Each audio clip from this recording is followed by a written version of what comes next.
ಆಫೀಸ್ನ ಸಮೀಪ ಇರೋ ಒಂದು ಅಪಾರ್ಟ್ಮೆಂಟ್ನಲ್ಲಿ ವಾಸಿಸಲು ಬಂದರು ಚಂದ್ರಮೌಳಿ ಮತ್ತು ಕುಟುಂಬದವರು. ಅದು 4 ಮಲಗೋ ಕೋಣೆಗಳಿರೋ ಮನೆ. ಇಷ್ಟು ದೊಡ್ಡ ಬದುಕನ್ನು ಬದುಕಿ ಈಗ ಈ ಸ್ಥಿತಿಗೆ ಬಂದಿದೆಯಲ್ಲ ಬಾವ. ಬೆಲೆ ಬಾಳೋ ಬಂಗ್ಲೆಯಲ್ಲಿ, ಹೊತ್ತಿಗೊಂದು ಕಾರ್ನಲ್ಲಿ, ಪ್ರತಿ ಕೆಲಸಕ್ಕೂ ಒಬ್ಬೊಬ್ಬ ಆಳುಗಳಿದ್ದ ನಿನ್ನ ಹೀಗೆ ನೋಡ್ತಿದ್ರೆ ನನ್ನ ಎದೆ ಒಡೆದು ಹೋಗ್ತಿದೆ ಬಾವ ಅಂತ ಮೊಸಳೆ ಕಣ್ಣೀರು ಸುರಿಸ್ತಾ ವರದರಾಜು. ರೀ, ಮನೆ ಕೆಲ್ಸಕ್ಕೆ ಒಬ್ಬ ಕೆಲಸದೊಳ್ಬೇಕು ಅಂದ್ಲು ವಾಸವಿ. ಅಪಾರ್ಟ್ಮೆಂಟ್ ಪ್ರೆಸಿಡೆಂಟ್ಗೆ ಫೋನ್ ಮಾಡ್ತೀನಿ, ಯಾರನ್ನಾದರೂ ಕಳಿಸ್ತೀನಿ ಅಂತ ಹೇಳ್ತಿದ್ದಾರೆ. ಮಾವಯ್ಯ, ಇಲ್ಲಿ AC ಅಳವಡಿಸಿಲ್ಲ, AC ಇಲ್ದಿದ್ರೆ ನಂಗೆ ನಿದ್ದೆ ಬರೋದಿಲ್ಲ ಅಂದ್ಲು ಮೈಥಿಲಿ. 2 ದಿನ ತಾಳ್ಮೆಯಿಂದಿರು ತಾಯಿ, ಎಲ್ಲವನ್ನ ವ್ಯವಸ್ಥೆ ಮಾಡ್ತೀನಿ ಎನ್ನುತ್ತಾ ನಡಿ ಬಾವ ಆಫೀಸ್ಗೆ ಹೋಗೋಣ ಅಂದ ಚಂದ್ರಮೌಳಿ. ಕೆಳಗೆ ಬಂದರು ಕೈಲಾಶ್. ಆಗಲೇ ಯಾರಿಗೂ ಹೇಳದೆ ಕೇಳದೆ ತನ್ನ ಗೆಳೆಯರೊಂದಿಗೆ ಹೊರಟು ಹೋಗಿದ್ದ.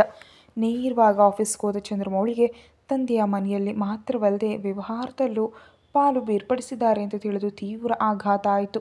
ಅದರ ಫಲವಾಗಿ ಆ ತಿಂಗಳಿನಿಂದ ಅವರ ಪಾಲಿನ ಸಾಲುಗಳು, ಖರ್ಚುಗಳು, ಆದಾಯ ಮತ್ತು ಲಾಭಗಳನ್ನೆಲ್ಲ ಒಂದು ಪಟ್ಟಿಯಲ್ಲಿ ಸಿದ್ಧಪಡಿಸಿಟ್ಟಿದ್ದ ಚಂದ್ರಮೌಳಿಯ ಸಹಾಯಕ ದೊಡ್ಡ ಸರ್ ಇದನ್ನು ನಿಮಗೆ ನೀಡೋದಕ್ಕೆ ಹೇಳಿದ್ರು ಅಂದ. ಅವನ್ನೆಲ್ಲ ನೋಡಿದ ಚಂದ್ರಮೌಳಿಗೆ ತಲೆ ಸುತ್ತು ಬಂದಂತಾಯಿತು. ಏನಿದು ಬಾವ, ನಿಜಕ್ಕೂ ಮಾವಯ್ಯ ಯಾಕೆ ಹೀಗೆ ಮಾಡ್ತಿದ್ದಾರೆ? ಅರೆ, ನಾವೇನಂದವು ಅಂತ? ನಿನ್ನ ಮಗಳು ತೀರಿ ಹೋದಾಗ ಅವರು ಏನೂ ಅನ್ನಲಿಲ್ಲ. ಅರ್ಜುನ್ ಹೊರ ಹೋಗುವಾಗಲೂ ಏನೂ ಅನ್ನಲಿಲ್ಲ. ಆದರೆ ಯಾರೋ ಒಬ್ಬ ಅನಾಥೆ ಹೆಣ್ಣನ್ನು ನನ್ನ ಮಗಳು ಬೇಸರದಿಂದ ಏನು ಅಂದಿದ್ದಕ್ಕೆ ಇಷ್ಟರವರೆಗೆ ತರ್ತಾರಾ? ಅವರು ಮನುಷ್ಯರೇನಾ? ಹೆತ್ತ ಮಗನನ್ನು ಹೀಗೆ ಇಕ್ಕಟ್ಟಿಗೆ ಸಿಲುಕಿಸಿದಾರಲ್ಲ ಅಂತ ಹಗೆತನದಿಂದ ಕಿಚ್ಚು ಹಚ್ಚಿದ ವರದರಾಜು.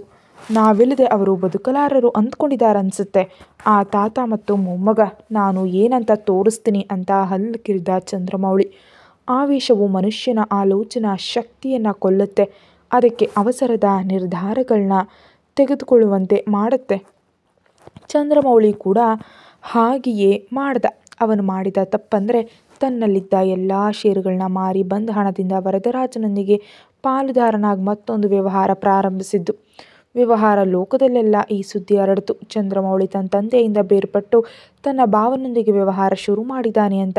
ವರದರಾಜನ ಬಗ್ಗೆ ಹೊರಗಿನವರಿಗೆ ಹೆಚ್ಚಾಗಿ ತಿಳಿದಿಲ್ಲದಿದ್ದರೂ ಅವನ ಕಾರಣದಿಂದ ಸೇರಿಕೊಳ್ಳಲು ಯಾರೂ ಮುಂದೆ ಬರ್ತಿಲ್ಲ ಎಂಬುದು ಚಂದ್ರಮೌಳಿಗೆ ಅರ್ಥ ಆಗಲಿಲ್ಲ.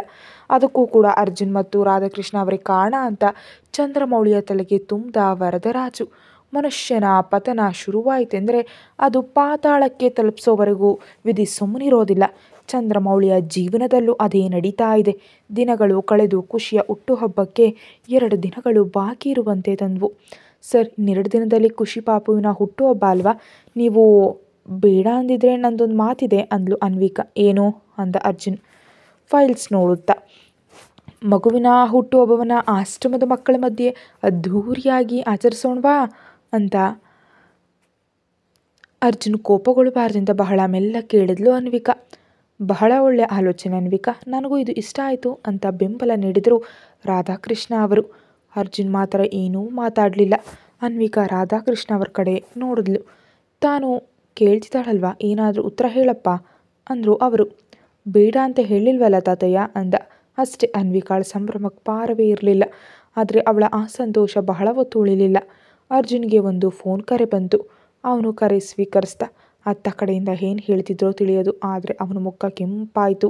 ಕೈಯಲ್ಲಿದ್ದ ಫೈಲ್ಸ್ ನಲುಗಿ ಹೋಯಿತು. ಫೋನ್ ಪಕ್ಕಕ್ಕಿಟ್ಟ. ಏನಾಯಿತು ಅರ್ಜುನ್ ಅಂತ ಆತಂಕದಿಂದ ಕೇಳಿದ್ರು ರಾಧಾಕೃಷ್ಣ ಅವರು. ಖುಷಿ ಮೇಲೆ ತನಗೆ ಹಕ್ಕಿದೆ, ಮಗುವನ್ನು ತನ್ನೊಂದಿಗೆ ಇರೋದಕ್ಕೆ ಬಿಡಿ ಅಂತ ಮೈಥಿಲಿ ನ್ಯಾಯಾಲಯದಲ್ಲಿ ಕೇಸು ದಾಖಲಿಸಿದ್ದಾಳೆ ಅಂತ ವಕೀಲರು ಫೋನ್ ಮಾಡಿದರು ತಾತಯ್ಯ. ಎಷ್ಟು ಕೆಳಮಟ್ಟಕ್ಕೆ ಕೇಳ್ತಿದ್ದಾಳೆ ಇವಳು.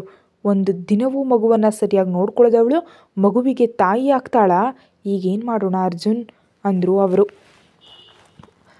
ವಕೀಲರ ಜೊತೆ ಮಾತಾಡಿ ಬರ್ತೀನಿ ಅಂತ ಹೊರಟ ಅರ್ಜುನ್ಗೆ ಟಿಫಿನ್ ಮಾಡಿ ಹೋಗಿ ಅಂದ್ಲು ಅನ್ವಿಕಾ. ಆ ಮಾತವನ ಕಿವಿಗೆ ಬೀಳಲೇ ಇಲ್ಲ. ಅರ್ಜುನ್ ಹೊರಟು ಹೋದ. ಈಗೇನು ಮಾಡ್ತೀರಿ ತಾತಯ್ಯ? ಕೋರ್ಟ್ ಏನಾದರೂ ಖುಷಿಯನ್ನು ಅವಳಿಗೆ ನೀಡಿ ಅಂದರೆ ನೀಡ್ತಾರಾ ಅಂದ್ಲು ಅನ್ವಿಕಾ ಬೇಸರದಿಂದ. ಅರ್ಜುನ್ ಇರುವಾಗ ಅದು ನಡೆಯೋದಕ್ಕೆ ಸಾಧ್ಯವೇ ಅನ್ವಿಕಾ? ಆದರೆ ಆ ಮೈಥಿಲಿ ಸುಮ್ಮನಿರೋದಿಲ್ಲ. ತಿಂದದ್ದು ಅರಗದೆ ಇಂಥ ಕೆಲಸಗಳನ್ನ ಮಾಡಿ ಅವನಿಗೆ ಕೋಪ ತರಿಸ್ತಿದ್ದಾಳೆ.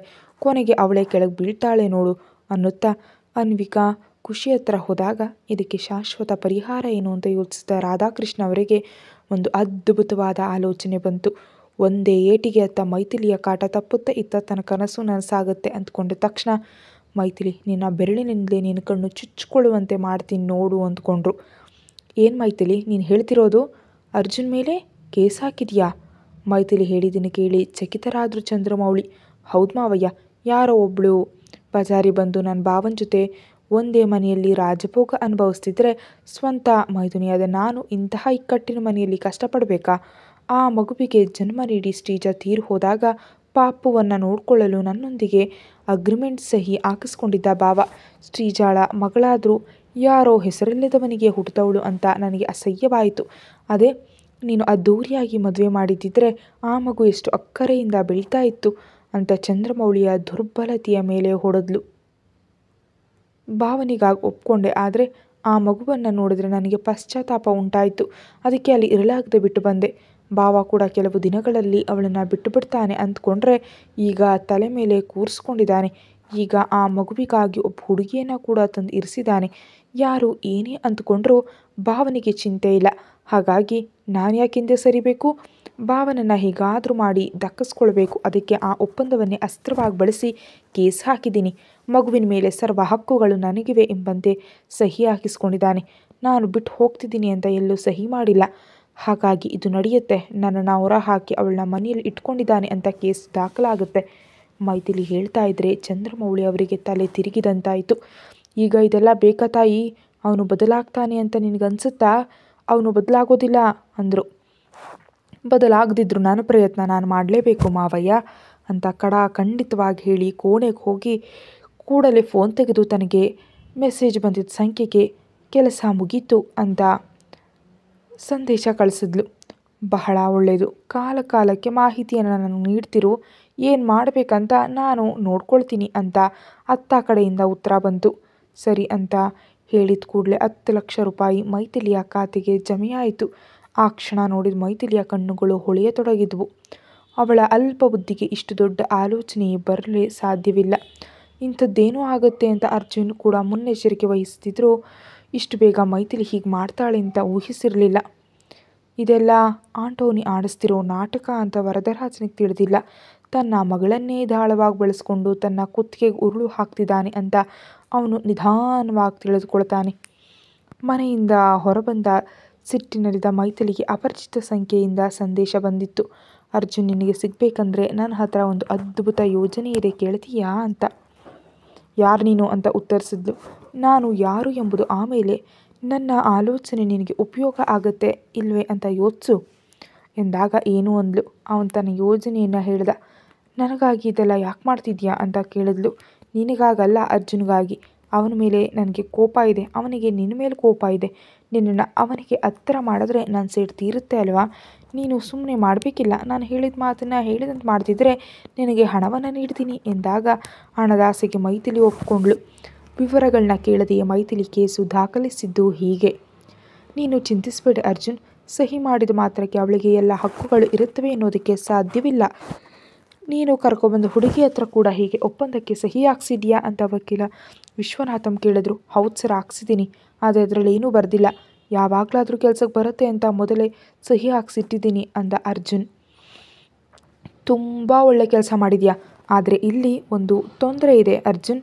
ಮೈಥಿಲಿಗೆ ನೀನಾಗಿ ಹಕ್ಕುಗಳನ್ನ ನೀಡ್ತಿರುವಂತೆ ಆ ಒಪ್ಪಂದದಲ್ಲಿದೆ. ಅದನ್ನು ರದ್ದು ಮಾಡೋ ಹಕ್ಕು ನಿನಗಿಲ್ಲ. ಆದರೆ ಮೈಥಿಲಿ ನಿನ್ನ ಜೊತೆಯಲ್ಲಿಲ್ಲ. 4 ವರ್ಷಗಳಿಂದ ಮಗುವಿನ ಯೋಗಕ್ಷೇಮ ನೋಡಿಕೊಂಡಿಲ್ಲ. ಅದಕ್ಕೆ ಸಂಬಂಧಿಸಿದ ಎಲ್ಲ ಸಾಕ್ಷ್ಯಗಳು ನಿನ್ನ ಬಳಿ ಇವೆ. ಈಗಿರುವ ಹುಡುಗಿ ಕೂಡ ಮೈಥಿಲಿಯ ಜಾಗಕ್ಕೆ ಬಂದಿದ್ದಾಳೆ. ಮೈಥಿಲಿ ಇಲ್ಲದ ಕಾರಣ ನೀನು ಈ ಹುಡುಗಿಯನ್ನು ಕರೆತಂದಿದ್ಯಾ. ಈಗ ಮೈಥಿಲಿ ಬರೋದಕ್ಕೆ ಸಿದ್ಧಳಾಗಿರೋದ್ರಿಂದ ಅನ್ವಿಕಾಳನ್ನು ಕಳಿಸ್ಬಿಡಿ ಅಂತ ಕೋರ್ಟ್ ಹೇಳಿದ್ರು ಆಶ್ಚರ್ಯ ಇಲ್ಲ. ಅದಕ್ಕೆ ನೀನು ಒಂದು ಕೆಲಸ ಮಾಡಬೇಕು ಅರ್ಜುನ್ ಅಂದರು. ಏನು ಅಂದ ಅರ್ಜುನ್ ಹುಬ್ಬುಗಂಟಿಕ್ಕಿ. ಅನ್ವಿಕಾ ಒಬ್ಬ ಅನಾಥೆ, ಖುಷಿಯನ್ನು ಪ್ರಾಣದಂತೆ ನೋಡ್ಕೊಳ್ತಿದ್ದಾಳೆ ಅಂತ ಕೂಡ ಹೇಳಿದ್ಯಾ. ಆದ್ದರಿಂದ ನೀನು ಆ ಹುಡುಗಿಯನ್ನು ಮದುವೆಯಾದರೆ ಈ ಸಮಸ್ಯೆಗೆ ಸಂಪೂರ್ಣ ಪರಿಹಾರ ಸಿಗುತ್ತೆ ಅರ್ಜುನ್. ಆ ಮಾತು ಕೇಳಿದ ಕೂಡಲೇ ಅರ್ಜುನ್ ಮುಖ ಸ್ತಬ್ಧವಾಯಿತು. ಬೇರೆ ದಾರಿ ಇಲ್ಲ. ಮೈಥಿಲಿಯ ಕಾಟ ತಪ್ಪಬೇಕು ಅಂದ್ಕೊಂಡ್ರೆ ಆ ಹುಡುಗಿಯನ್ನು ನೀನು ಮದುವೆಯಾಗಿದೆಯಾ ಅಂತ ಅಥವಾ ಶೀಘ್ರದಲ್ಲೇ ಮದುವೆಯಾಗಲಿದೆಯಾ ಅಂತ ಕೋರ್ಟ್ನಲ್ಲಿ ಸಾಬೀತುಪಡಿಸ್ಬೇಕು. ಇದೆಲ್ಲವೂ ಮಗುವಿಗಾಗಿ ನೀವಿಬ್ಬರು ತೆಗೆದುಕೊಂಡ ಹೆಜ್ಜೆ ಅಂತ ಕೋರ್ಟ್ ನಂಬಿದರೆ ಮೈಥಿಲಿಯ ಅಗತ್ಯ ಇಲ್ಲ ಅಂತ ಅವಳ ಅರ್ಜಿಯನ್ನು ವಜಾ ಮಾಡುತ್ತೆ. ಇದು ಶಾಶ್ವತ ಪರಿಹಾರ. ಈಗ ನೀನು ಏನೋ ಒಂದು ಹೇಳಿ ತಪ್ಪಿಸ್ಕೊಂಡ್ರು ನಾಳೆ ಒಂದಿನ ಮೈಥಿಲಿ ನಿನ್ನ ರಕ್ತ ಸಂಬಂಧಿ ಮತ್ತು ಮಗು ಕೂಡ ನಿನ್ನ ರಕ್ತ ಸಂಬಂಧಿ ಎಂಬ ಕಾರಣಕ್ಕೆ ಮೈಥಿಲಿಯ ಪರವಾಗಿ ತೀರ್ಪು ಬರೋ ಅವಕಾಶ ಇದೆ. ಹಾಗೆ ಆಗಬಾರ್ದು ಅಂದರೆ ನೀನು ಈ ಕೆಲಸ ಮಾಡಲೇಬೇಕು.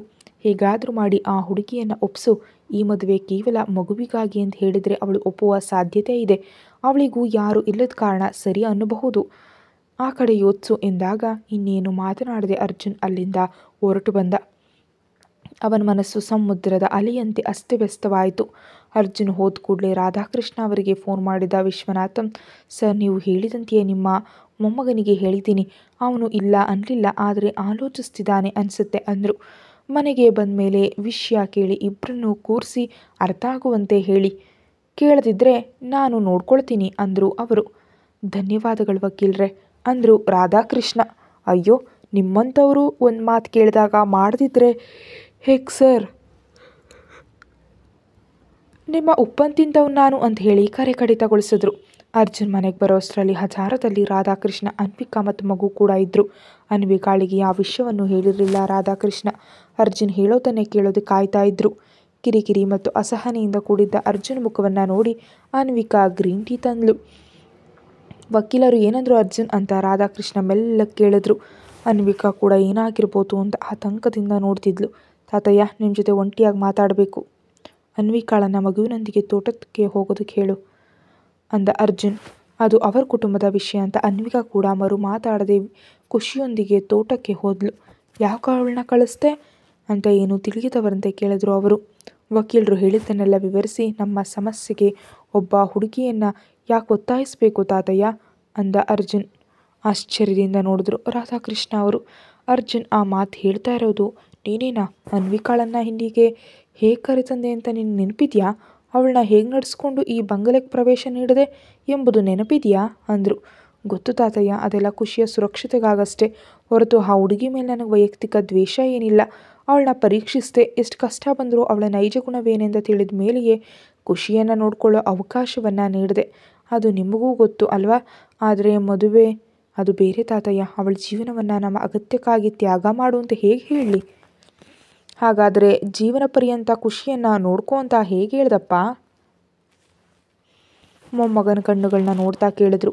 ಅದು ಅವಳ ಕೆಲಸ ನಕ್ರು ಅವರು. ಮಗುವನ್ನು ಜೀವನ ಪರ್ಯಂತ ನೋಡ್ಕೊಳ್ಳೋದು ಮತ್ತು ನಿನ್ನೊಂದಿಗೆ ಜೀವನ ಪರ್ಯಂತ ಇರೋದು ಎರಡೂ ಒಂದೇ ಅಂತ ಮರೀತಿದ್ಯಾ? ಆದರೆ ಇಲ್ಲಿ ಅಧಿಕೃತವಾಗಿ ನಿನ್ನ ಹೆಂಡತಿ ಆಗ್ತಾಳೆ, ಅಲ್ಲಿ ಅನಧಿಕೃತ ಆರೈಕೆ ಮಾಡುವವಳು. ಅಷ್ಟೇ ವ್ಯತ್ಯಾಸ. ನಮ್ಮ ಮಗುವಿಗಾಗಿ ಅವಳ ಜೀವನವನ್ನು ಬಿಟ್ಟುಕೊಡು ಅಂತ ಹೇಳೋದು ಸ್ವಾರ್ಥವಲ್ವೇ ತಾತಯ್ಯ ಅಂದ ಅರ್ಜುನ್.